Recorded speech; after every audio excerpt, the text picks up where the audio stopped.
ഉമർ ഇബ്നു അബ്ദുൽ അസീസിന്റെ പ്രിയപ്പെട്ട ഭാര്യ പറയുകയാണ്, ലോകത്തിന്റെ അധിപനായ പടച്ച റബ്ബിനെ കൊണ്ട് തന്നെയാണ് സത്യം, ഈ ലോകത്തിന്റെ അധിപനായ അല്ലാഹുവിനെ കൊണ്ട് തന്നെയാണ് സത്യം, മാ റഅയ്തു അഹദന അഖ്വഫ ലില്ലാഹ്, എന്റെ ഭർത്താവിനെ പോലെ അല്ലാഹുവിനെ പേടിയുള്ള, എന്റെ ഭർത്താവിനെ പോലെ പടച്ച റബ്ബിനെ പേടിച്ച് നടന്ന ഒരു മനുഷ്യനെ ഇന്നുവരെ എന്റെ ജീവിതത്തിൽ ഞാൻ കണ്ടിട്ടില്ല. എന്റെ ഭർത്താവിന് അല്ലാഹുവിനെ വല്ലാത്ത പേടിയാ. ഉമർ ഇബ്നു അബ്ദുൽ അസീസിന് പടച്ച റബ്ബിനെ വല്ലാത്ത പേടിയായിരുന്നു. മരിച്ചുപോയ ഭർത്താവിനെ കുറിച്ച് ഫാത്തിമ എന്ന് പറയുന്ന പ്രിയപ്പെട്ട ഭാര്യ പറയുകയാ, റുബമാ യദ്കുറുല്ലാഹ ഫിൽ ലൈൽ യദ്കുറുല്ലാഹ അദാ സുമ്മ യബ്കി ഹത്താ യുസ്ബിഹ.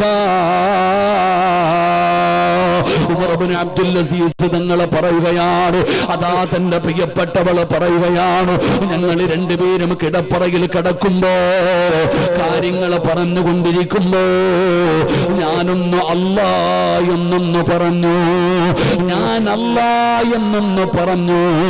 അല്ലാഹുവിനെ കുറിച്ച് പറഞ്ഞപ്പോ എന്റെ ഭർത്താവ് കരയുകയാ, എന്റെ ഭർത്താവ് കരയുകയാ.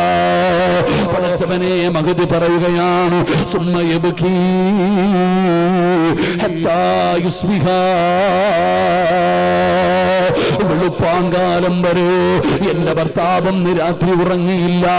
മരണം പറഞ്ഞപ്പോഴല്ല, ഖബർ പറഞ്ഞപ്പോഴല്ല, നരകം പറഞ്ഞപ്പോഴല്ല, സിറാത്ത് പറഞ്ഞപ്പോഴല്ല, അല്ലാ എന്നൊന്ന് പറഞ്ഞപ്പോ, അല്ലാ എന്നൊന്ന് പറഞ്ഞപ്പോ ഇത് തന്നെയാ അള്ളയും പറഞ്ഞത്, ഇന്നമൽ മുഅ്മിനൂന അല്ലദീന ഇദാ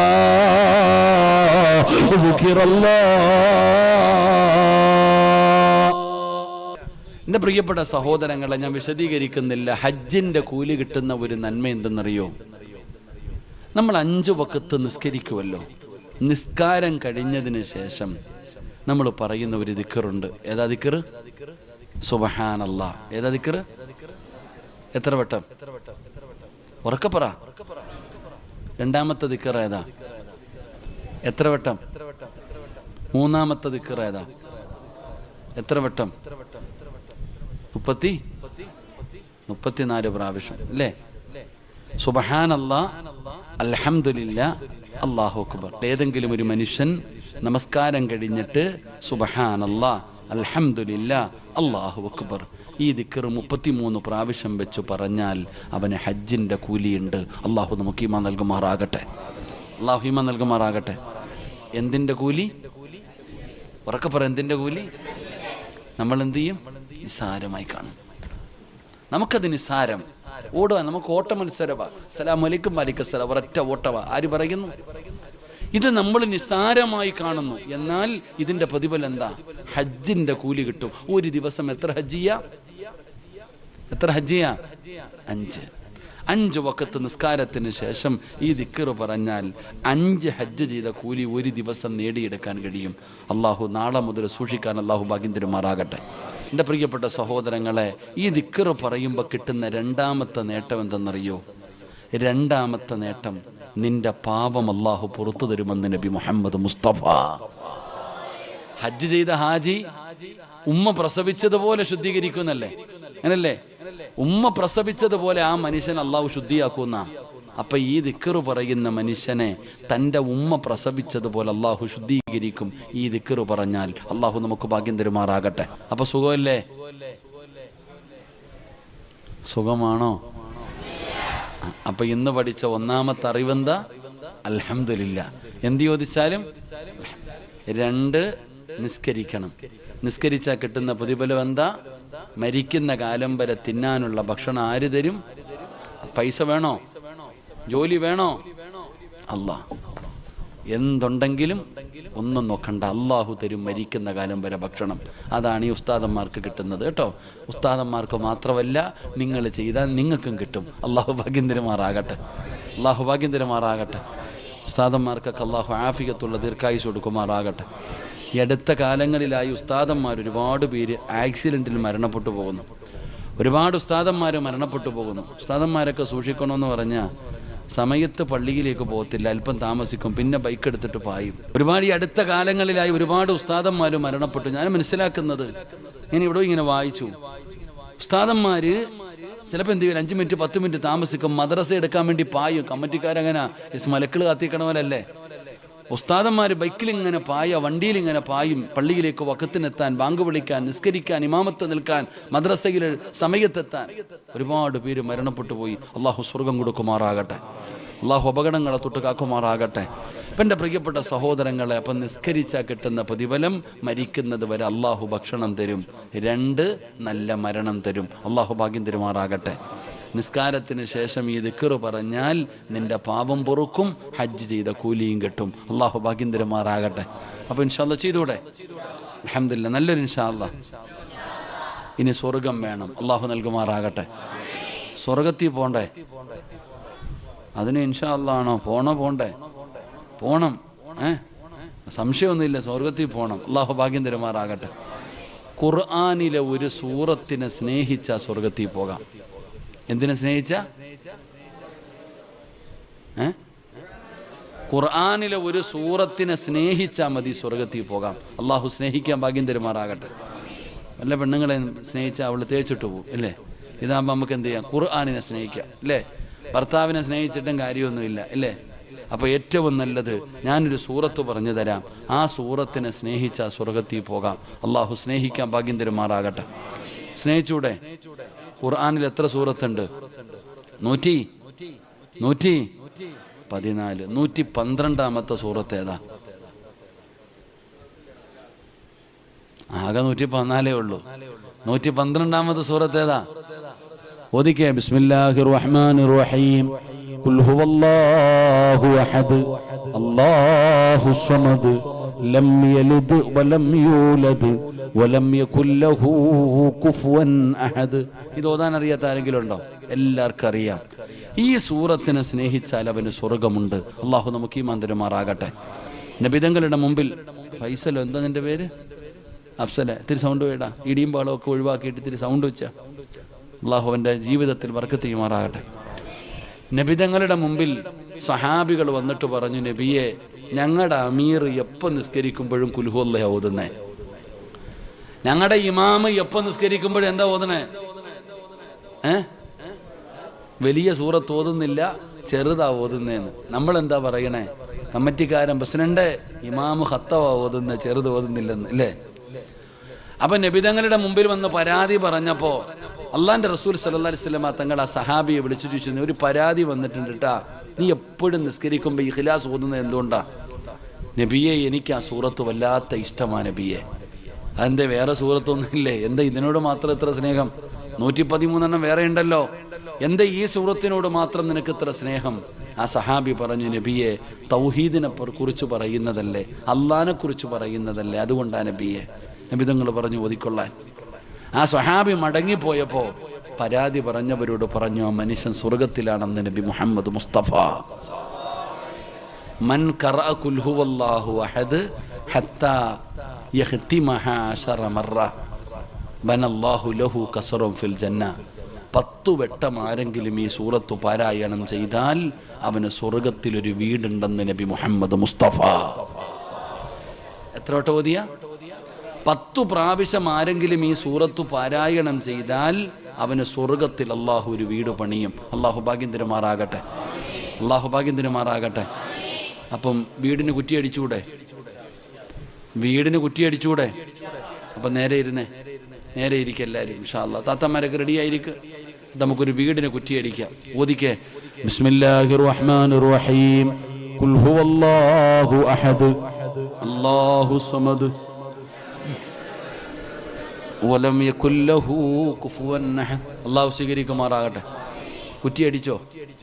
അടിച്ചു. ഇനി വീടാകണമെങ്കിൽ എത്ര എണ്ണം ഓതണം? 9 എണ്ണം കൂടെ ഓതണം. അതുകൊണ്ട് എല്ലാവരും വീടെത്തുന്നതിന് മുമ്പ് 9 എണ്ണം കൂടെ ഓതി സ്വർഗത്തിലൊരു വീട് പണിയണം. അള്ളാഹു ഭാഗ്യം തരുമാറാകട്ടെ. അള്ളാഹു അവിടെ വെച്ച് കാണാൻ ഭാഗ്യം തരുമാറാകട്ടെ. ദുആ ചെയ്തൂടെ? ദുആ ചെയ്തൂടെ സാർ? ഇൻഷാ അല്ലാഹ്, അൽഹംദുലില്ലാഹ്. അള്ളാഹു ഭാഗ്യം തരുമാറാകട്ടെ. അപ്പം ആരുടെയെങ്കിലും മനസ്സിന് വേദന ഉണ്ടാക്കുന്ന എന്തെങ്കിലും പറഞ്ഞു പോയിട്ടുണ്ടെങ്കിൽ എല്ലാവരും പൊരുത്തപ്പെട്ടേക്കാം. അള്ളാഹു പൊറുത്തരുമാറാകട്ടെ. ഉസ്താദന്മാരൊക്കെ വലിയ അറിവുള്ളവരാ, നമ്മൾ മുതാലിമ. അപ്പോൾ എന്തെങ്കിലുമൊക്കെ വന്നു പോയിട്ടുണ്ടെങ്കിൽ പൊരുത്തപ്പെടുക. അള്ളാഹു പൊറുത്തരുമാറാകട്ടെ. പൊരുത്തപ്പെടൂല്ലേ? ഞാൻ നിങ്ങളുടെ കണ്ണിൻ്റെ മുമ്പിൽ ഇരുന്നിട്ട് പൊരുത്തപ്പെടുമോ എന്ന് ചോദിക്കുമ്പോൾ എൻ്റെ മുഖത്ത് നോക്കിയിട്ട് പറയാം നോക്കാൻ സിറാജേന്ന്. ഇൻഷാ അല്ലാ എന്ന് പറഞ്ഞാൽ അർത്ഥം എന്താ? നോക്കാന്ന്. നോക്കട്ടെ, പൊരുത്തപ്പെട്ടെന്നാൽ മതി. അള്ളാഹു പൊറുത്തരുമാറാകട്ടെ. സദാ ചെയ്തൂടെ? അൽഹംദുലില്ലാ. അള്ളാഹു നമുക്ക് നല്ല മരണം തരുമാറാകട്ടെ. നല്ല മരണം വേണമെന്ന് ആഗ്രഹമുള്ളവരൊക്കെ ഒന്ന് കൈവക്കിക്കേ, നിർത്തട.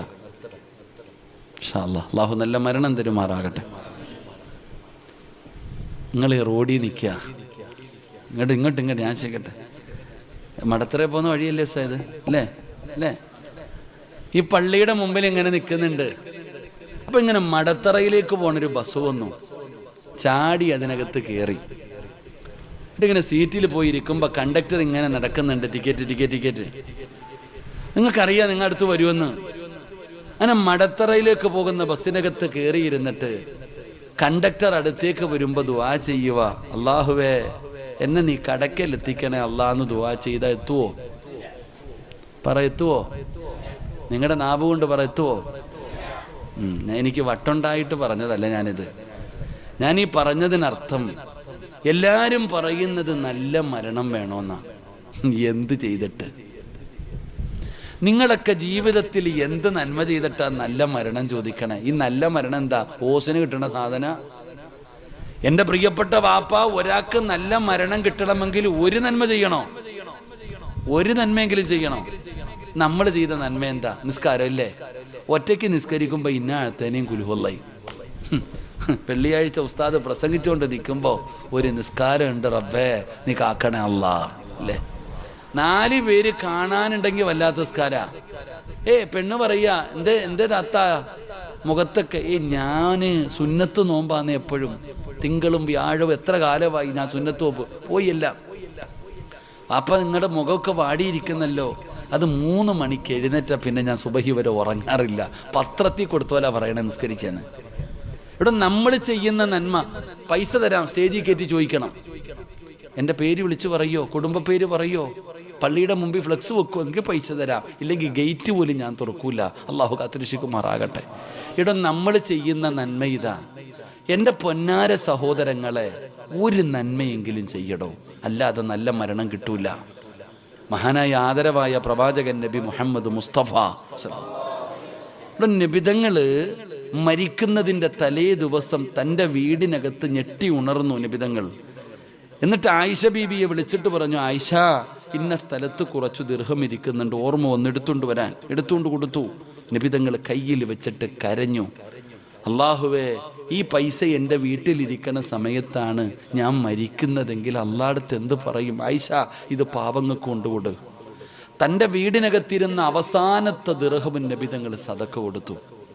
പിറ്റേ ദിവസം അള്ളാഹുവിൻ്റെ പ്രവാചകൻ സല്ലല്ലാഹു അലൈഹി വസല്ലമ തങ്ങളുടെ റൂഹ് പിടിക്കുന്ന സമയത്ത് നബിതങ്ങൾ അസ്റായിലിനോട് പറഞ്ഞു, അസ്റായിലേ, എനിക്ക് വേദനിക്കുന്നു, അസ്റായിലേ, എനിക്ക് വേദനിക്കുന്നു, അസ്റായിലേ, ഒന്ന് പതുക്കെ പിടിക്കുവോ? അസ്റായിൽ എന്ന് പറയുന്ന മലക്ക് പറഞ്ഞു, നബിയെ, എനിക്കറിയില്ല നബിയെ ഇതിനേക്കാളും മയമായി പിടിക്കാൻ. വാപ്പാ നബിതങ്ങൾ എഴുന്നേറ്റു, തിരിഞ്ഞും മറിഞ്ഞും കിടന്നു. അവസാനം മരണത്തിൻ്റെ വേദന താങ്ങാൻ പറ്റാതെ അടുത്തിരുന്ന പാത്രത്തിനകത്ത് നിന്ന് വെള്ളം കോരിയിട്ട് നബിതങ്ങൾ മുഖത്തൊഴിച്ചു. അള്ളാഹു നമുക്ക് ഈമാൻ നൽകുമാറാകട്ടെ. ഈ ലോകം തന്നെ പടക്കാൻ കാരണക്കാരനായ നബിതങ്ങളുടെ മരണം ഇങ്ങനെ ആയിരുന്നെങ്കിൽ എൻ്റെയും നിൻ്റെ അവസ്ഥ അരിച്ചു വയ്ക്കേ. കോഴിക്കടയിൽ ചെല്ലും, കോഴി അറുത്തിട്ട് ആ പെട്ടിക്കകത്തിടുമ്പോൾ അതിങ്ങനെ കൈയിട്ടടിക്കും, കാലിട്ടടിക്കും, തുള്ളിച്ചാടും, തലയിട്ടടിച്ചടിച്ചടിച്ചത് മരിക്കും. നമ്മളിങ്ങനെ നോക്കി നിൽക്കും.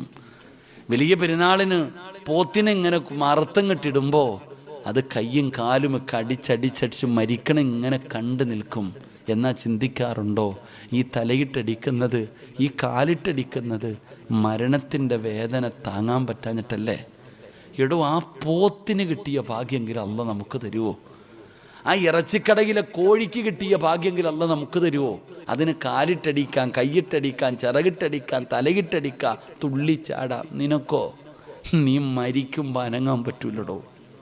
ഞാനും നിങ്ങളും മരിക്കുന്ന സമയത്ത് 70,000 മലക്കുകൾ നമ്മുടെ കയ്യും കാലും പിടിച്ചു വെക്കും.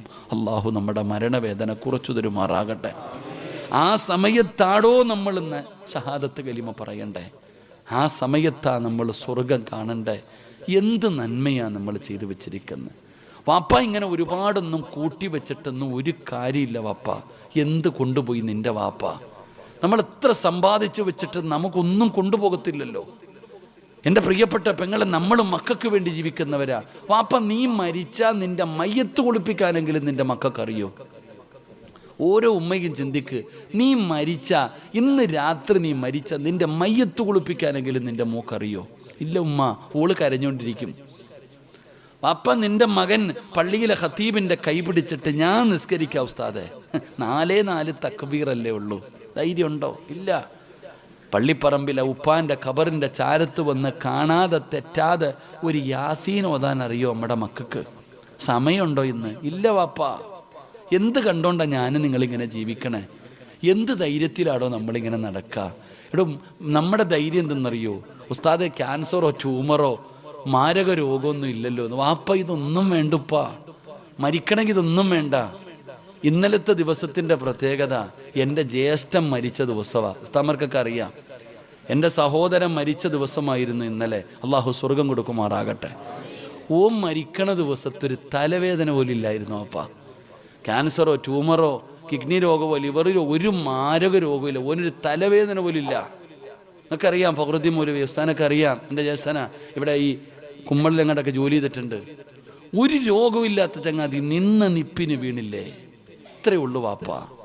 ഇപ്പം നമ്മൾ വാർത്ത കേൾക്കണവരല്ലേ മരിച്ചു, എന്തു പറ്റി? അറ്റാക്ക്, തീർന്നു.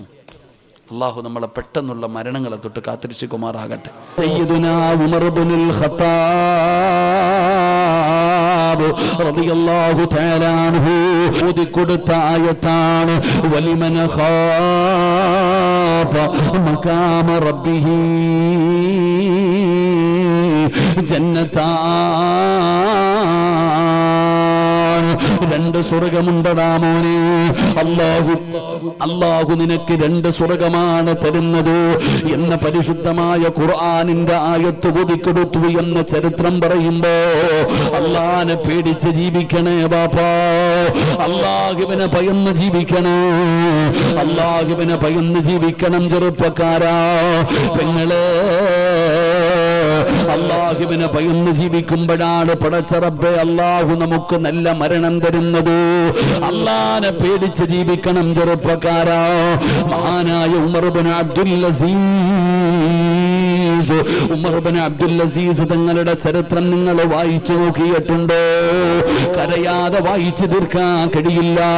ഉമർ ഇബ്നു അബ്ദുൽ അസീസ് തങ്ങളുടെ ചരിത്രം വായിച്ച കരയും പെങ്ങള്. മനോഹരമായ ചരിത്രമാണ്. ആരാണ് ഉമർ ഇബ്നു അബ്ദുൽ അസീസ് എന്നറിയുവോ? നിനക്ക് ഞാനൊരു ചരിത്രം പറഞ്ഞു തരാ. സയ്യിദുനാ ഉമർ ഇബ്നുൽ ഖത്താബ് ഉമർ തങ്ങൾ രാജ്യം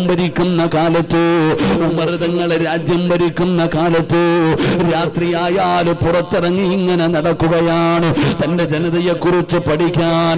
അങ്ങനെ ഉമർ തങ്ങൾ ഇങ്ങനെ രാത്രിയിൽ ഇറങ്ങി നടക്കുമ്പോ ഒരു വീടിനകത്ത് വല്ലാത്ത വഴക്ക് നടക്കുകയാ. ഉമ്മയും മകളും കൂടെ തർക്കിക്കുകയാണ്, ഉമ്മയും മകളും കൂടെ വഴക്ക് കൂടുകയാണ്. പടച്ചവനെ ഉമർ തങ്ങൾ ശ്രദ്ധിക്കുകയാണ്. എന്തിനാണ് ഈ വായി ഉമ്മയും മകളും അവിടെ നിന്ന് തർക്കിക്കുന്നത്? ഉമ്മ പറഞ്ഞു, മോളെ പാലില് വെള്ളം കലർത്തു മോളെ. അതാ മകള് പറഞ്ഞു, ഇല്ല ഉമ്മ, ഇത് ചതിയാണ് ഉമ്മ, ഞാൻ പാലിൽ വെള്ളം കലർത്തൂല. ഉമ്മ നിർബന്ധിക്കുന്നു. പിന്നെയും നിന്നോട് പറഞ്ഞത് പാലിൽ വെള്ളം കലർത്താനാ. ആ പൊന്നുമോള് പറഞ്ഞു, ഉമ്മ, ഉമറാണ് രാജ്യം ഭരിക്കുന്നത്. ഉമറങ്ങാണ് മറിഞ്ഞ നമുക്ക് വലിയ ശിക്ഷ തരും ഉമ്മ. പൊന്നാരമകള് ഉമ്മയോട് പറയുമ്പോ ഉമ്മ പറഞ്ഞു, മോളെ ഖത്താബ് നിന്റെ മകൻ ഉമർ കിടന്ന് ഉറങ്ങുകയാണ്. നമ്മുടെ വീടിനകത്ത് നടക്കുന്ന കാര്യം ഉമർ എങ്ങനെ അറിയാനാണ്? ഉമർ കാണുന്നില്ലല്ലോ, ഉമർ അറിയുന്നില്ലല്ലോ. ആ സമയത്ത് ആ പൊന്നുമകളെ ഉമ്മാനോട് പറയുകയാ, ഉമ്മാ, ഉമർ ഉറങ്ങിയാൽ അല്ലാഹു കാണുന്നുണ്ട് ഉമ്മാ. ഉമർ കാണുന്നില്ലെങ്കിലും ഈ ലോകത്തിന്റെ അധിപനായ അല്ല കാണുന്നുണ്ട് ഉമ്മ. ഞാൻ പാലിൽ വെള്ളം കലർത്തൂല.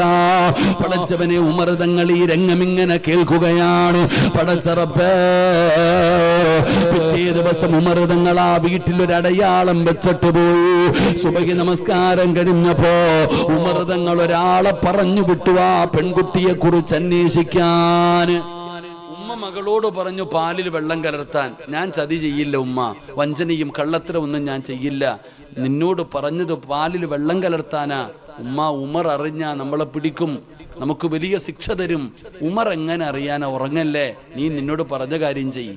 ആ മകള് പറഞ്ഞു, ഉമ്മ, ഉമർ അറിഞ്ഞില്ലെങ്കിലും അല്ല കാണുന്നുണ്ട് ഉമ്മ. ഉമർ തങ്ങള് ഒരാളെ പറഞ്ഞു വിട്ടു ആ വീട്ടിൽ ചെന്ന് ആ പെൺകുട്ടിയെ കുറിച്ച് അന്വേഷിക്കാൻ. ആ വീട്ടിൽ ചെന്ന് അന്വേഷിച്ചപ്പോ ആ പെൺകുട്ടി ഒരു യതീമ. അവര് പാലിൽ വെള്ളം കലർത്തുന്നവരല്ല. ആ കുടുംബം, ആ പെൺകുട്ടി യതീമാണ്. ആ കുടുംബം കഴിയുന്നത് ഒരൊട്ടകമുണ്ട്. ആ ഒട്ടകത്തിന്റെ പാല് കറന്നു കിട്ടുന്ന പാല് കൊണ്ട് ആ കുടുംബം ജീവിച്ചിരുന്നത്. എന്നാൽ പാലില്ലാത്തത് കാരണം ആ കുടുംബം പട്ടിണിയിലായിരുന്നു. ദിവസങ്ങളായി പട്ടിണിയാ, വിശപ്പ് സഹിക്കാൻ പറ്റുന്നില്ല. അപ്പോഴാണ് ഒരല്പം പാല് കിട്ടിയത്. അപ്പോഴാ ഉമ്മ പറയണത്, നീ ഇത്തിരി വെള്ളം കലർത്തിയിട്ട് കൊടുക്ക്, എന്തെങ്കിലും കിട്ടുമല്ലോ നമുക്ക് ഭക്ഷണം കഴിക്കാൻ. അപ്പോഴും ആ മകള് പറഞ്ഞത് ചെയ്യൂല എന്നാ. ഉമർ തങ്ങൾ ഇത് കേൾക്കുമ്പോൾ കണ്ണ് നിറഞ്ഞു. നേരെ വീട്ടിൽ ചെന്നു. ഉമർ തങ്ങൾ വീട്ടിൽ ചെന്നിട്ട് തൻ്റെ മക്കളെ വിളിച്ചിട്ട് പറഞ്ഞു, ഞാനൊരു നല്ല പെൺകുട്ടിയെ കണ്ടു, പണമില്ല, വലിയ ഒന്നുമില്ല, ഒരു പാവപ്പെട്ട യതീമായ ഒരു പെൺകുട്ടി, അവരുടെ ഹൃദയത്തിനകത്ത് അള്ളയുണ്ട്. മോനെ, എനിക്ക് വിവാഹം കഴിക്കണമെന്ന ആഗ്രഹമുണ്ട്, പക്ഷെ പ്രായമായത് കാരണം പറ്റൂല. അതുകൊണ്ട് ഖലീഫയായ ഇസ്ലാമിൻ്റെ ഭരണാധികാരിയായ ഉമർ തൻ്റെ മകനോട് ചോദിക്കുകയാ, നിങ്ങളിൽ ആരെങ്കിലും കെട്ടുവോ പെൺകുട്ടിയെ? ഉമർ തങ്ങളുടെ മകൻ പറഞ്ഞു, ഞാൻ കെട്ടാം. ഉമർ തങ്ങളുടെ മകൻ പറഞ്ഞു, ഞാൻ തയ്യാറാ, ഞാൻ വിവാഹം കഴിക്കാം. എൻ്റെ പ്രിയപ്പെട്ട സഹോദരങ്ങൾ, അങ്ങനെ അള്ളാഹുവിനെ ഭയന്ന് ജീവിച്ച ആ പെൺകുട്ടിയെ ഉമർ ഇബ്നുൽ ഖത്താബ് റളിയല്ലാഹു തആലയുടെ മകൻ വിവാഹം കഴിച്ചു. അവരുടെ കുടുംബ പരമ്പരയിലാണ് മഹാനായ സയ്യിദുനാ ഉമർ ഇബ്നു അബ്ദുൽ അസീസ് റളിയല്ലാഹു തആല ജനിക്കുന്നത്. നിങ്ങൾ ഉമർ ഇബ്നു അബ്ദുൽ അസീസ് തങ്ങളുടെ ചരിത്രം വായിച്ചു നോക്ക്. ഉമർ ഇബ്നു അബ്ദുൽ അസീസ് റളിയല്ലാഹു തആലയുടെ മരണമെടുത്തു. തൻ്റെ മരണമെടുത്തു എന്ന് മനസ്സിലായപ്പോൾ മഹാനവറുകൾ റെഡിയായി ഇങ്ങനെ കിടക്കുകയാ. തൻ്റെ ഭാര്യയാനെ ഫാത്തിമാനെ അടുത്തു വിളിച്ചു. തൻ്റെ പ്രിയപ്പെട്ട ഭാര്യ ഫാത്തിമയെ അടുത്തു വിളിച്ചു. എന്നിട്ട് യാത്ര പറഞ്ഞു, വസിയത്ത് ചെയ്തു, പൊരുത്തം ചോദിച്ചു. എല്ലാം പറഞ്ഞു കഴിഞ്ഞിട്ട് ഉമർ ഇബ്നു അബ്ദുൽ അസീസ് റളിയല്ലാഹു തആല ചോദിച്ചു, ഫാത്തിമ, നിനക്കിനി എന്തെങ്കിലും പറയാനുണ്ടോ? ഒന്നുമില്ല, എല്ലാം പറഞ്ഞു കഴിഞ്ഞു. എങ്കിൽ ഉമർ ഇബ്നു അബ്ദുൽ അസീസ് പറഞ്ഞു, ഫാത്തിമ, നീ റൂമിൻ്റെ പുറത്തിറങ്ങിയിട്ട് വാതിലടക്കി. നീ റൂമിൻ്റെ പുറത്തിറങ്ങിയിട്ട് വാതിലടക്കി. ഫാത്തിമ ചോദിക്കുന്നു, ഈ അവസാന സമയം ഞാൻ നിങ്ങളുടെ കൂടെ നിൽക്കേണ്ടതല്ലേ, എന്തിനാ എന്നെ പുറത്താക്കുന്നേ? ആ സമയത്താണ് ഉമർ ഇബ്നു അബ്ദുൽ അസീസ് റളിയല്ലാഹു തആല പറഞ്ഞു, ഫാത്തിമ, മനുഷ്യനും ജിന്നുകളുമല്ലാത്ത ഒരു വിഭാഗം എന്നെ കാണാൻ വരുന്നു. എൻ്റെ അതിഥികൾ വരുന്നു, നീ റൂമിൻ്റെ പുറത്തിറങ്ങ്. എന്നെ കാണാൻ അതിഥികൾ വരുന്നു, ഈ റൂമിൻ്റെ പുറത്തിറങ്ങ്. ഉമർ ഇബ്നു അബ്ദുൽ അസീസ് തങ്ങളുടെ ഭാര്യയോട് പറഞ്ഞു റൂമിന് പുറത്തിറങ്ങാൻ. ഫാത്തിമ എന്ന പ്രിയപ്പെട്ട ഭാര്യ ഉമർ ഇബ്നു അബ്ദുൽ അസീസ് തങ്ങളുടെ റൂമിൻ്റെ വാതിലടച്ചിട്ട് പുറത്തിറങ്ങി. എൻ്റെ പ്രിയപ്പെട്ട സഹോദരങ്ങളെ, റൂമിനകത്ത് നിന്ന് അനക്കൊന്നുമില്ല. ഉമർ ഇബ്നു അബ്ദുൽ അസീസ് തങ്ങളുടെ ഭാര്യ ഇങ്ങനെ ഒളിഞ്ഞു നോക്കുകയാണ്. തന്റെ ഭർത്താവിനെ കാണാൻ ഏത് അതിഥികളാണ് കടന്നു വന്നിരിക്കുന്നത്. അവിടെ നിന്നിങ്ങനെ വീടിന്റെ വാതിലിന്റെ പഴുവിലൂടെ ഒളിഞ്ഞു നോക്കുമ്പോ തന്റെ ഭർത്താവ് പറയുന്നത് എന്തെന്നറിയുമോ? അസ്സലാമു അലൈക യാ അസ്റായീൽ, അസ്റായിലിനോട് സലാം പറയുകയാ. ഉമർ ഇബ്നു അബ്ദുൽ അസീസ് റളിയല്ലാഹു തആല അൻഹു അവിടെ അസ്റായിലിനോട് സലാം പറയുകയാണ്.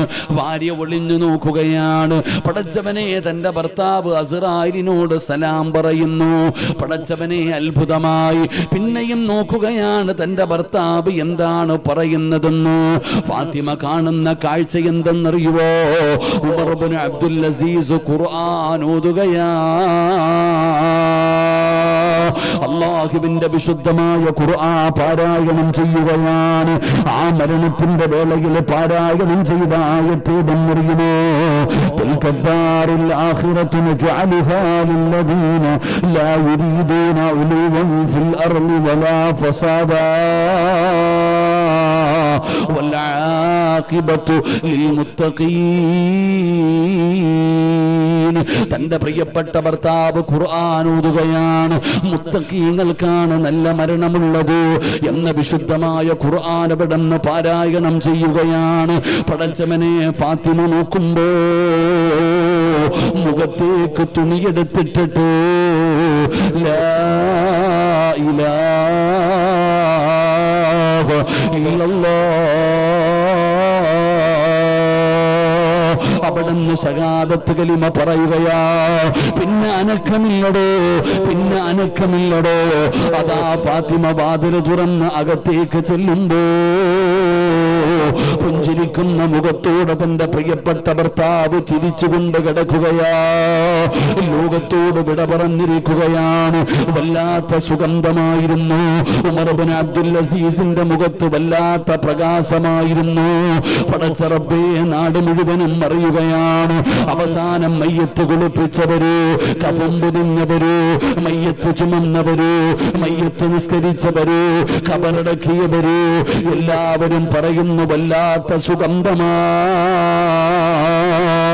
ഉമർ ഇബ്നു അബ്ദുൽ അസീസ് തങ്ങളുടെ ജനാസ ഖബറടക്കി. എന്നിട്ട് ജനങ്ങൾ മുഴുവനും പള്ളിയുടെ മുമ്പിൽ ഒരുമിച്ച് കൂടുകയാണ്. പടച്ച റബ്ബേ, എല്ലാവരും മയ്യത്ത് ഖബറടക്കിയിട്ട് അവരവരുടെ വീട്ടിലേക്ക് പോയില്ല. പള്ളിയുടെ മുമ്പിൽ ഒരുമിച്ച് നിൽക്കുകയാണ്. എന്നിട്ട് എല്ലാവരും പറയുന്നു, അസ്റായിലിനോട് സലാം പറഞ്ഞു. ഖുർആനിലെ ആയത്തോതി പടച്ചവനെ, ശഹാദത്ത് കലിമ പറഞ്ഞിട്ടാണ് മരിച്ചത്. എല്ലാവരും പറയുകയാ. ശരീരത്തിന് വല്ലാത്ത സുഗന്ധമായിരുന്നു. അങ്ങനെ മയ്യത്ത് ഖബറടക്കിയ മുഴുവനും പള്ളിയുടെ മുമ്പിൽ നിന്ന് പറയുകയാണ്. അവസാനം എന്ത് ചെയ്തെന്നറിയോ?